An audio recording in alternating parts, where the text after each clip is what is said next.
Ang bidyong ito guys ay kaganapan sa kalsada. Kaya bago tayo umalis sa bahay, lagi natin pinagdadasal na tayo iiwas ni Lord sa disgrasya, dahil hindi natin maiwasan na may mga disgrasya o banggaan sa kalsada araw-araw. So sa araw-araw na biyahe ko, talagang nawi-witness ko yung mga kapwa natin ka-riders na minsan di mo maiwasan, talagang sa sobrang traffic nagkagit-gitan or something, nagkamali ka. Kaya yun mga idol, nadidisgrasya.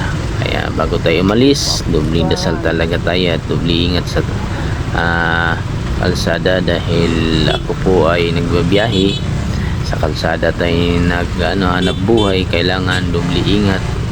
Sana lagi tayong ingatan ni Lord sa disgrasya at sa mga taong mapanakit sa kapwa. Ito mga idol, kapaps ko ito, nangyayari ito sa part ng Pasig.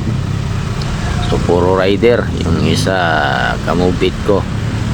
Ayan o, may pasahero pa naman si Paps. Ayan yung kanyang motor, tapos ayun yung isa. So di natin maiwasan yan mga idol pagdating sa kalsada, no? Kaya doble ingat tayo. At ito namang isa na to, yan, bago ako umuwi, nadaanan ko lang, nagkasagian yata pati yung isang van na nasa harap. Ayun. So yun lang din mga idol. Thank you for watching. Bye bye.